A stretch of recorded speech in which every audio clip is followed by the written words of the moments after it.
Code yellow, someone screamed. I dipped in and out of consciousness, in and out of panic. 18 years as a nurse myself, and I knew one thing for sure. It was a burst ectopic. The fetus was not viable. I had lost a lot of blood. I could die. As I contemplated the possibility of never waking up after surgery, my nurse leaned in close, took my hand, and said, "It's okay. I'm here and you're going to be okay." Nurse, it's such an evocative word, both a noun and a verb. It is something we nurses live every day, a healing action of courageous care that we offer to our patients from the depth of our humanity. When I woke up from surgery, the years of work, a really difficult grieving and personal reckoning that followed helped me learn a simple lesson. You can't pour from an empty cup.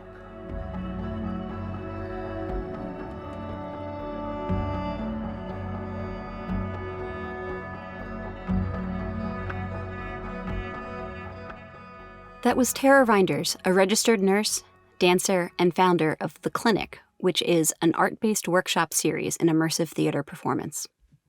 She was reading from her recent First Opinion essay on using dance to help nurses and other healthcare workers express their trauma. I'll bring you our conversation after a quick break. I'm Jesse McQuarters, branded content editor for STAT. Recognizing the breadth and diversity of America's 53 million family caregivers, how can we better know and see these important unsung heroes? Lisa Wilson, head of Caregiver Advancement Strategy and Experience at United Healthcare, offers insights. Family caregivers are a cornerstone of our health system, but it can be challenging to support them in the moments that matter. United Healthcare is breaking down the barriers to identifying and engaging caregivers. For example, we're making it easy for caregivers to establish necessary HIPAA permissions and encouraging self-identification. The more we know about this population, the more we see them, especially early on in their caregiving journey, the better support we can provide. For more information, visit uhc.com/caregiving. Welcome to the First Opinion podcast.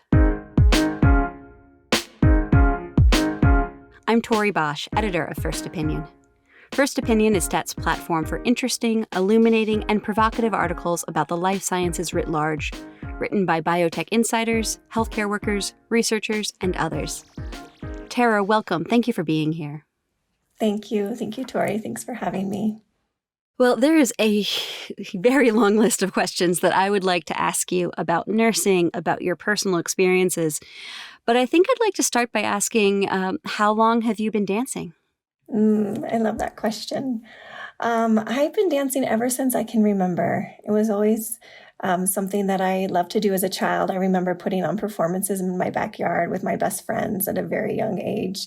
And dance really quickly became a space of safety for me and a space of healing. And it gave me a way to process as a child that I couldn't do verbally. So what sorts of things would you dance out as a child, long before you had a career that gave you a lot of things to try to dance through? I remember being really little, and I had a babysitter. Her name was Joyce Chittick, who's done a lot of work on Broadway, and she graduated early from high school to tour with Cats, and she's just this incredible dancer, an incredible human, and she really is the one that brought dance into my life. And she did this by inviting me to audition for a local production of The Music Man, and I was really young, probably like in maybe second grade, and so I was cast as one of the children, and so I would just dance around and during the songs. And then I started taking classes formally. And it was when I was taking classes that I realized, wow, I had a lot of, I didn't have the language for this then, but there was a lot happening at home, a lot. My parents have been married and divorced to each other 3 times. So there was a lot of turmoil and a lot of craziness that was happening. And I think what what it was a safe place away from home. And now we have a language, right? Somatic processing that we're able to do when we move our bodies. We move through the trauma, we move through the grief, and we also embody our joy. And so that's really what I found at a young age, was this place to just feel better after, coming from like my parents fighting and, all the things that were happening, to just a place that I could feel better by moving all of that through my body. Oh, that's so wonderful. And at what point did you become a nurse? How long have you been a nurse now? I've been a nurse, a registered nurse for over 20 years, but I was a certified nursing assistant before that for about 5 years. So I've been in nursing for over 25 years. Oh my gosh. You don't look like you've been in nursing for 25 years, I'll just say, for anyone who's listening. At what point did you start to kind of meld these worlds of dance and nursing? For me, it always really melded together. And I, again, didn't necessarily have the language, but I can say that when my sister got sick, so my sister, who was 26 at the time, went from being a completely healthy, normal 26-year-old, like could move all her body. She was a mother to an 8-year-old. She went into a coma within 12 hours. She called me and she said, "Tara, something's not right." And she lived in a different state. And so I was like, "What's going on?" She's like, "My body's shaking. I have a really bad headache." I said, this is crazy. Go to the ER. I'm not sure what's going on. Call me and let me know what happens. And I didn't hear from her for a couple hours. And so I called her and she couldn't speak and she could only moan into the phone. It was like a demyelination of her brain, the sheaths around her brain. And so she, acute disseminating encephalomyelitis is the actual term for it, but it's like a demyelination that happens. And so within 12 hours, she was in a coma. And I quit. I was in the middle of grad school getting my master's in dance, actually.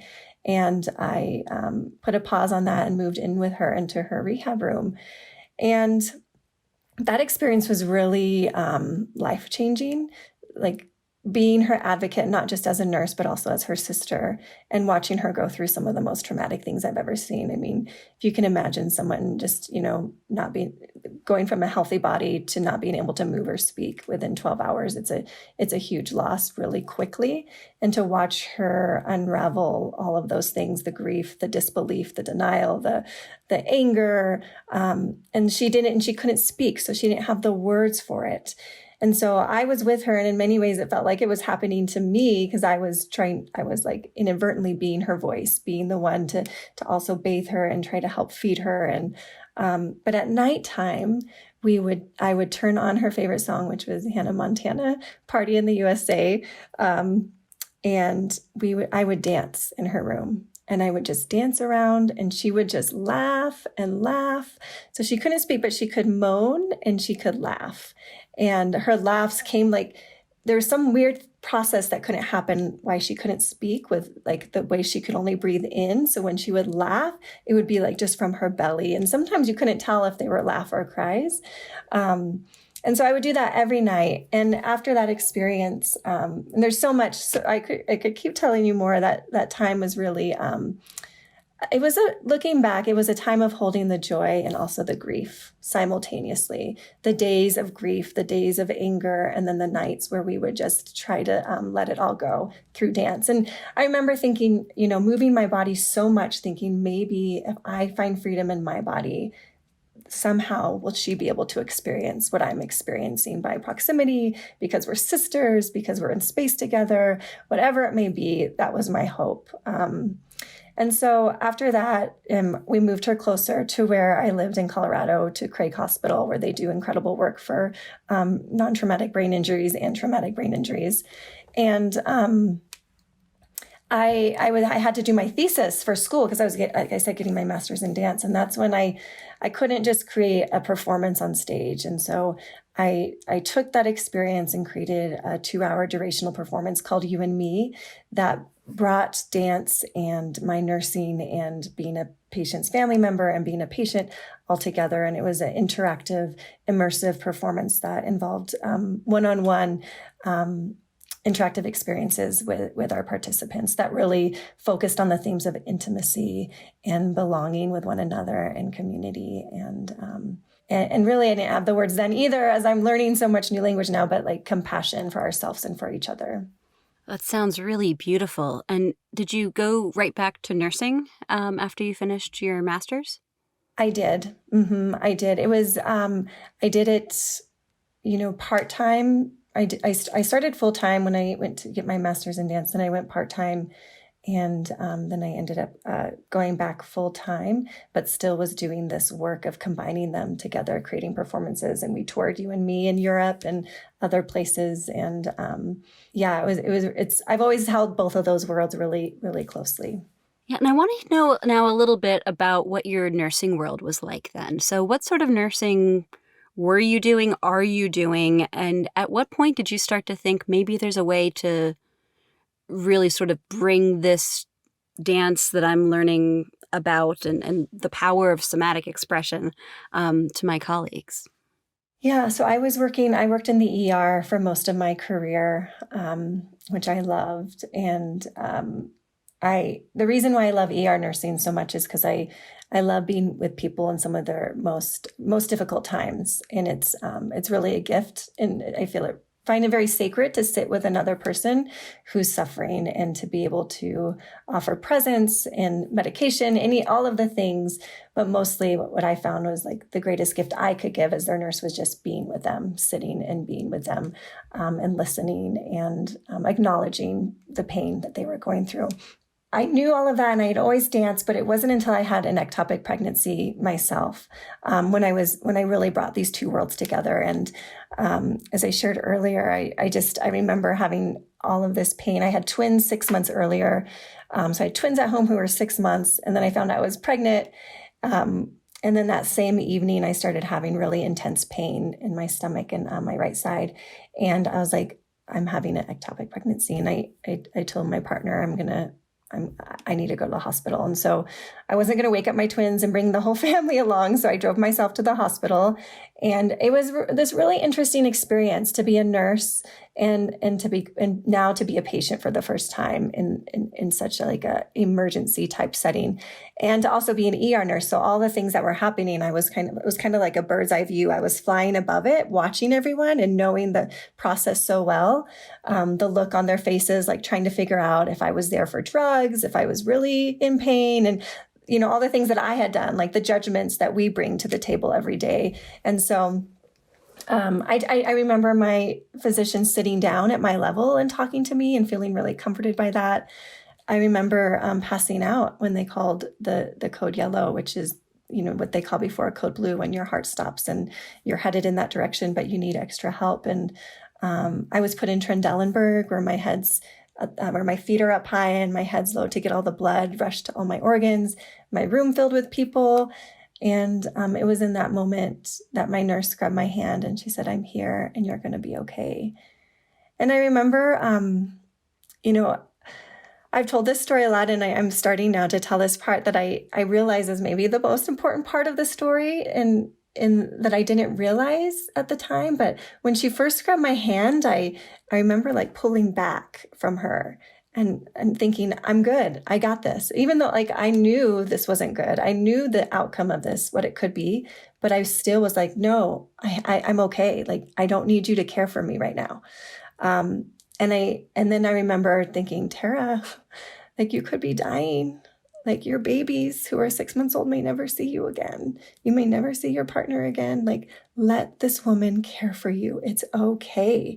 And all of this happens within seconds in my mind. And so then I just remember softening and grabbing her hand back as she held mine. And I think that moment's really important, because I think it's really hard to receive care from others, especially for healthcare providers. It was after that I just felt so seen. I felt seen as a patient, and I felt cared for. And I really wanted to create spaces for others to feel that way in healthcare. And dance was the way that I created spaces of healing. So it made sense for me to combine those two worlds together. That's so beautiful. And while you were talking about that, I just kept thinking, or wondering, I suppose, do you think it's harder to accept care as a medical professional, as someone who's so often giving it? Is it, you sort of condition yourself to just say, no, I'm fine, and focus on others? Absolutely. 100%. And I think it's a very rich conversation. And I think so much of my identity, and I wonder if others can relate, is wrapped up in how much I care and how much I sacrifice and the accolades that we get and for doing that, and being a woman as well. And, especially during COVID, being called a healthcare hero, how detrimental that was to us. And so I talk about, like, let's go from healthcare heroes to healthcare humans. Like, our humanity is the biggest gift we give. And that really stripped us of our humanity. Yeah, and it occurs to me also, it's offering that kind of care is so beautiful, and also just so much, right? You can understand, but I want to hear more from you on this, why people like me want to call you heroes, but I also understand why that phrase kind of grates at you. Can you talk about that a little bit? Yeah. I've thought about this a lot because the intention's good, right? The intention is to praise and honor. And in it, I think healthcare heroes gives people just like, oh, you're a hero. Like, when I would tell people I'm a nurse, I did hospice for a year as well. And they're like, oh, you're an angel. I could never do that. And it's almost like it sets us apart as if we have these skill sets and these like tools, like these capes, and like we can shoot webs out of our hands, or all these things that superheroes can do, but we don't. We just are making that choice to sacrifice in these different ways to do this. And yes, some of us have this more innate desire to nurture and to care. Yet it's something that everyone can learn and can do. And so it really, and it felt good, I have to say. It felt good to be acknowledged that way during COVID at first. And then it's like, I also wanted spaces that I could cry in, that I could get angry in. And when someone's calling you a hero, you're like, oh, but I'm a hero. Like, heroes don't cry. They're not angry. They save people. And so it was like, in many ways, felt like a big trick to keep us in our lane, to keep us from venturing out of, like, hey, this isn't okay that we don't have enough PPE to do our jobs. It's not okay that I'm putting my family at risk right now, and we're not getting extra pay for this, or whatever it may be. All of these things aren't okay, but it's okay because I'm a hero, and that's what heroes do. They sacrifice even more. But, as you write about in the piece, your sacrifices began, of course, well before COVID. So the first dance workshop you did happened a couple of years before COVID. Is that right? It is, yeah, in 2017. Mm-hmm. Can you tell us about that? Who was there? How did you get people to come? What music did you listen to? I want to know everything. Yeah. So that workshop came out of my experience with the ectopic pregnancy. And it was, again, this desire for our patients. It really came out of a desire for our patients to feel seen and heard and cared for. And so I remember doing research around that, and burnout still wasn't even really a word that we were using very much. And wellness was still a little taboo, or mental wellness was a little taboo. People were not knowing or not willing to admit that they needed care in that area. And so when I was researching, what I found is that our patient outcomes were really directly linked to our nursing satisfaction and nursing burnout. And if our nurses were satisfied and cared for, our patients' outcomes were better. And so that's when I was like, yes, that makes so much sense. We need to be caring for the people who are caring for others. Who's caring for them? And so that's when I put, together, I worked alongside a colleague named Dr. Claire Hamor, and he has a PhD in theater and in the applied theater and play.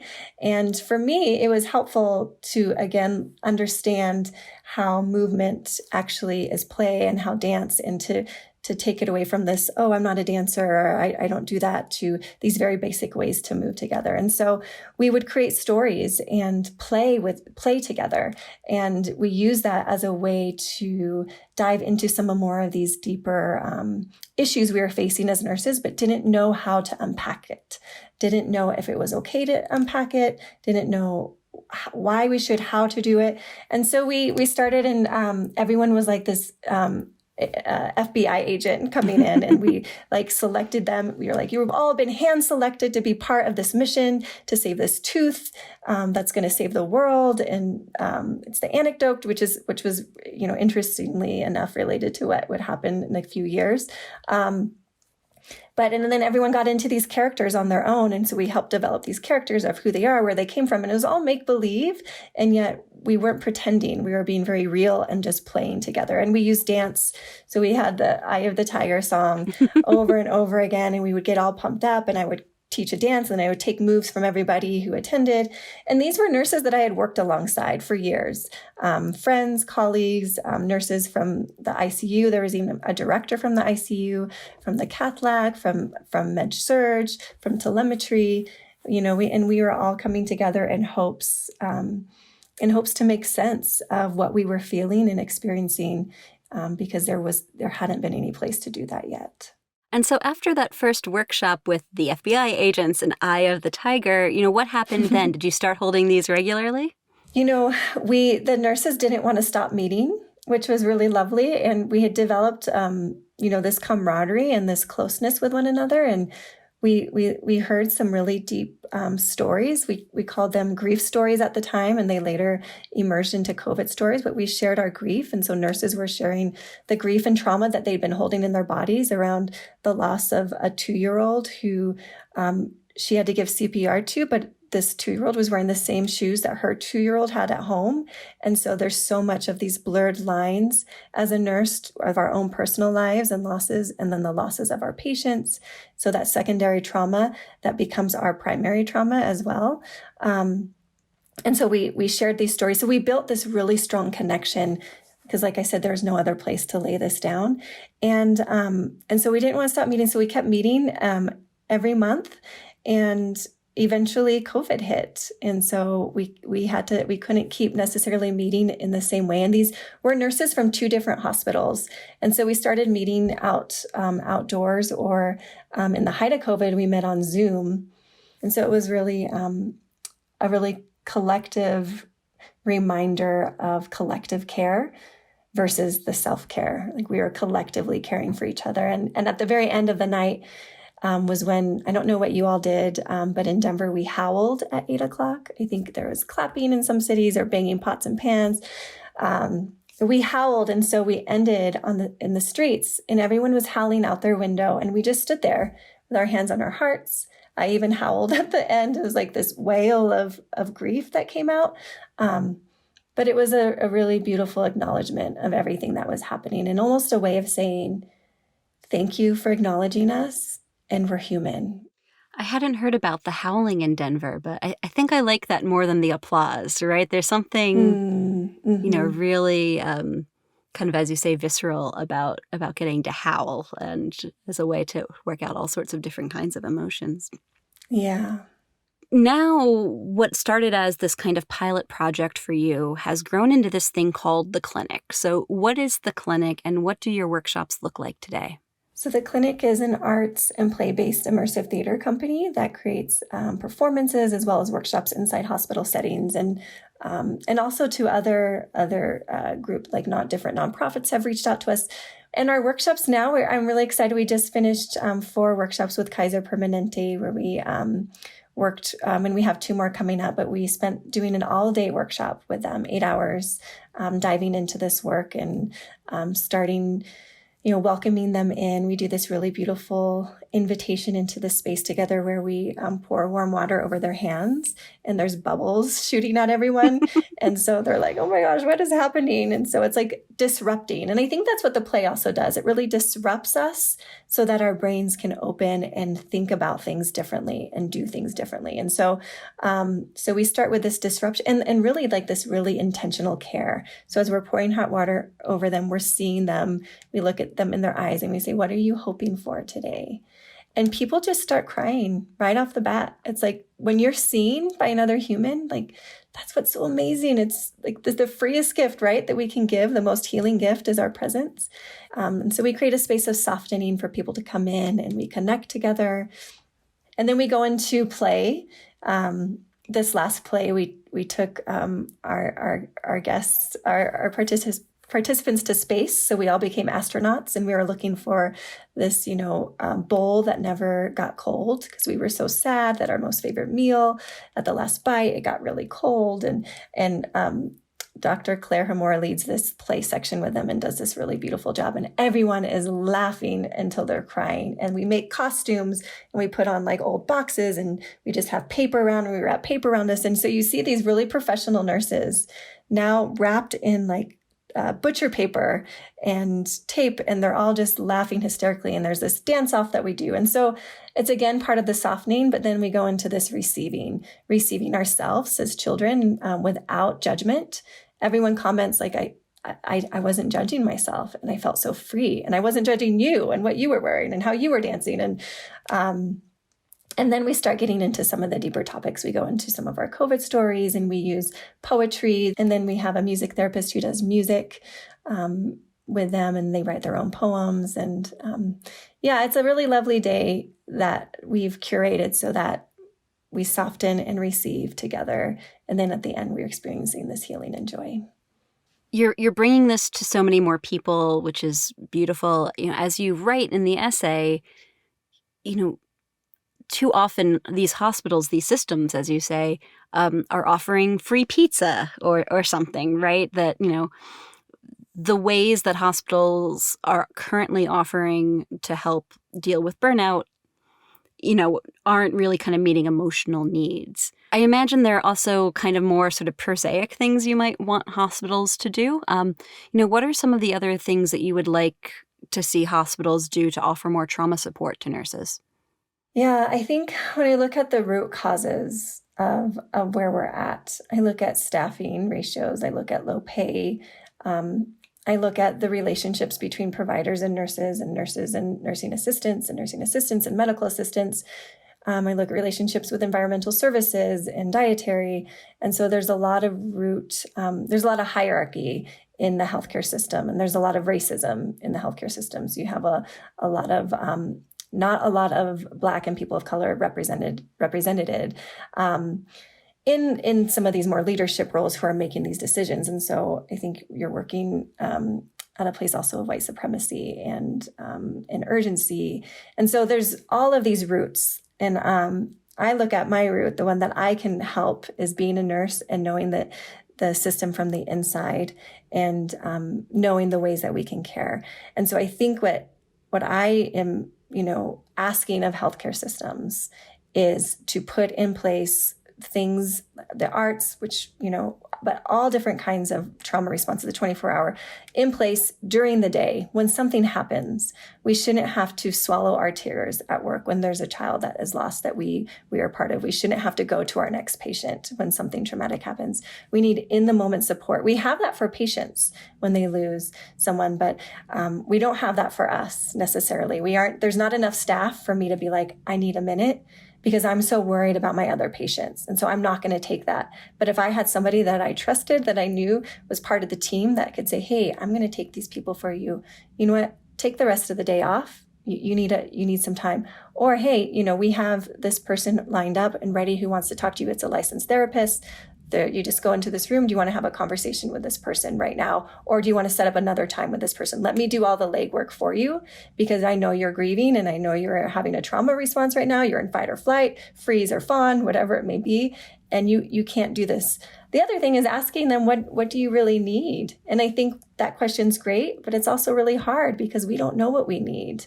And that's a huge part of our workshops is we ask each other, what do you need to feel seen, heard, and cared for? And we write it out and we say, why?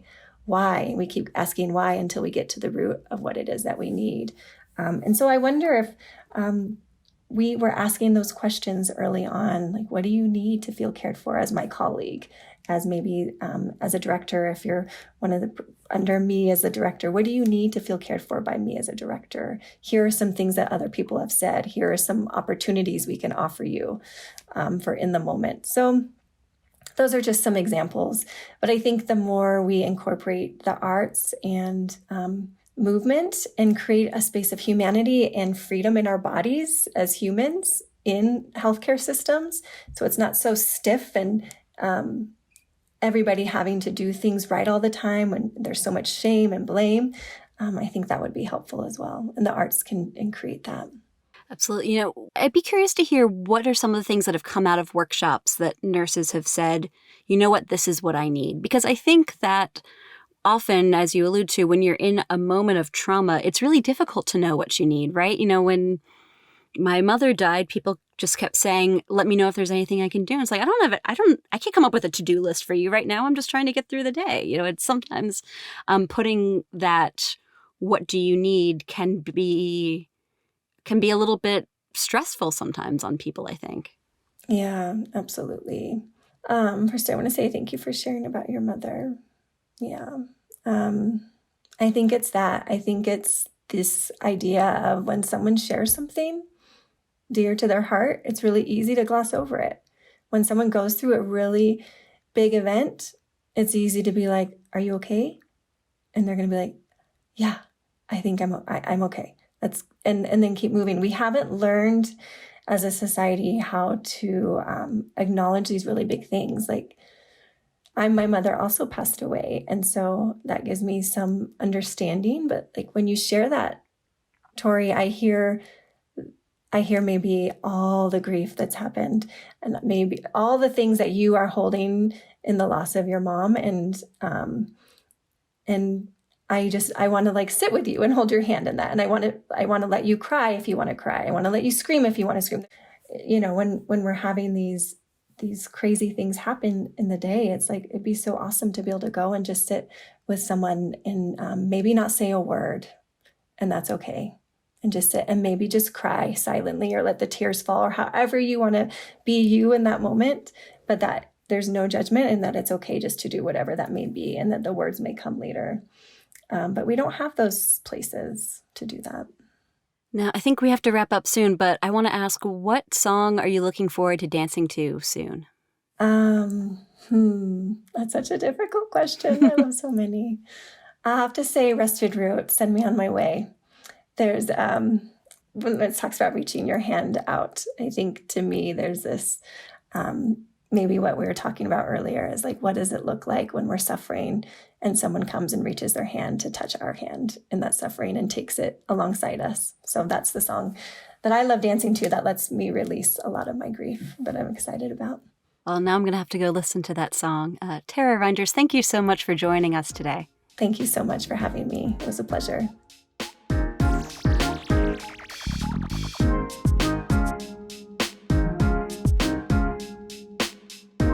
Thank you for listening to the First Opinion podcast. It's produced by Teresa Gaffney. Alyssa Ambrose is the senior producer, and Rick Burke is the executive producer. Listeners, I really want to hear from you. Which First Opinion contributors should we have on the podcast, and what topics should the podcast and the column take on? You can do that by sending an email to first.opinion@statnews.com. And if you have a minute, please do leave a review or rating on whatever platform you use to get your podcasts. Until next time, I'm Tori Bosch, and please don't keep your opinions to yourself.